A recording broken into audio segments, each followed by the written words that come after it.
بنگال والوں اگر برا نہیں مانے تو ایک بات کروں ہاتھ جوڑ کے، مسجدوں کے 2-2 کروڑ کے مینار بنانے کی بجائے کوشش کرو کہ وہ 2-2 کروڑ غریبوں پہ خرچ کرو اور ان کو مضبوط کرو۔ اگر ہماری قوم 10 سال میں مضبوط ہو گئی تو 2 نہیں بلکہ 10 کروڑ کے مینار ہم بنا سکیں گے۔ اس لیے میری گزارش ہے جلسوں کے خرچے بھی کم کرو، شادیوں کے خرچے بھی کم کرو، اور سب خرچے کم کر کے اپنی قوم کو مضبوط کرو۔ حضور علیہ السلام اسی لیے تشریف لائے تھے۔ تو دیندار بنو، مالدار بنو، اور نمبر 3 ایجوکیشن پہ بہت محنت کرو۔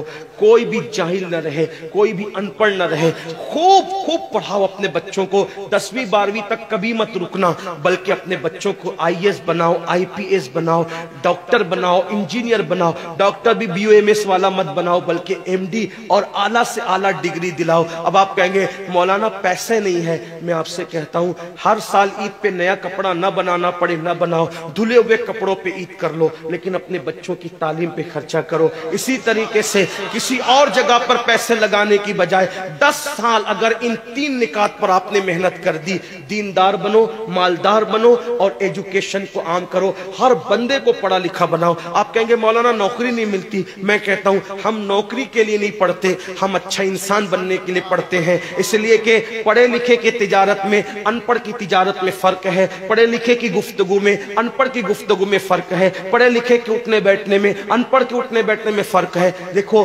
آپ یہ نہیں کہتا ہوں کہ آپ سب ان پڑھو، لیکن ایک بات آپ سے کہتا ہوں، محفل میں پڑھے لکھوں کا انداز اور ہوتا ہے، ان پڑھ لوگوں کا انداز اور ہوتا ہے۔ کھانے میں، پینے میں، اٹھنے میں، بیٹھنے میں تعلیم کو عام کرو، دنیا بھی پڑھاؤ، آخرت بھی پڑھاؤ۔ اپنے بچوں کو اتنا علم دو کہ وہ مسلمان رہے، سچے مسلمان رہے، اور اپنی بچیوں کو بھی اتنا علم دو سچی پکی مسلمان رہے، اور اسکول، کالج، یونیورسٹی میں اعلیٰ سے اعلیٰ تعلیم دلاؤ۔ اور یاد رکھنا غربت کا بہانہ مت بناؤ۔ بیٹیا کی شادی ہوتی ہے تو لاکھوں روپے کہاں سے آتے ہیں، اور آپ سے کہتا ہوں 8 گھنٹے محنت کرنے کی بجائے 16 گھنٹے محنت کرو، محنت میں پیچھے مت ہٹو، اپنے بچوں کو پڑھاؤ۔ صرف 10-12 سال ہندوستان کے تمام مسلمان محنت کر کے اپنے بچوں پہ محنت کر لیں، کوشش کر لیں، کاوش کر لیں، تو دیکھنا نقشہ بدل جائے گا۔ یہ بھی آپ سے کہتا ہوں، ایک بات کہتا ہوں، منع نہیں کر رہا ہوں، اگر مجھ سے غلطی ہو تو میرے علماء اصلاح کریں گے، آپ میری ذات کو دیکھ کے قبول نہیں کرنا۔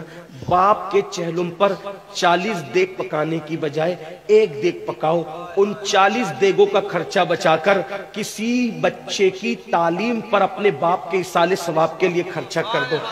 پیر صاحب کے مزار پر 1 لاکھ کی چادر لا کے ڈالنے کی بجائے 100 روپے کی چادر ڈال دو، باقی کے پیسے بچا کر غریبوں کی تعلیم پہ خرچہ کر دو۔ پیر صاحب کے ایصال ثواب کے لیے وہ اس 1 لاکھ کی چادر سے جتنا خوش ہوں گے، وہ 100 روپے کی چادر سے بھی اس سے زیادہ خوش ہوں گے، کیونکہ آپ نے کسی کو اٹھا دیا، کسی کو آپ نے ترقی پہ لے گئے۔ ایک بات کہتا ہوں، میرا پیر جنتی ہے تو میرے پیر کو میری 1 لاکھ کی چادر سے کیا غرض، اس کو تو جنت میں اس سے بہتر لباس مل چکا ہے، اس کو تو 1 لاکھ کا اس سے بہتر لباس مل چکا ہے۔ تو یہ باتیں تلخ لگے معاف کرنا، لیکن آپ سے ایک بات کہتا ہوں، رسومات سے نکلو، حقیقتوں کی طرف آؤ، رسومات سے نکلو، سچائیوں کی طرف آؤ۔ ایک دوسرے کو گرانے کی کوشش مت کرو، ایک دوسرے کو اٹھانے کی کوشش کرو، آپس کے جھگڑے ختم کرو۔ تیرا سلسلہ بڑا، میرا سلسلہ بڑا، تیری برادری بڑی، میری برادری بڑی، تیرا پیر بڑا، میرا پیر بڑا۔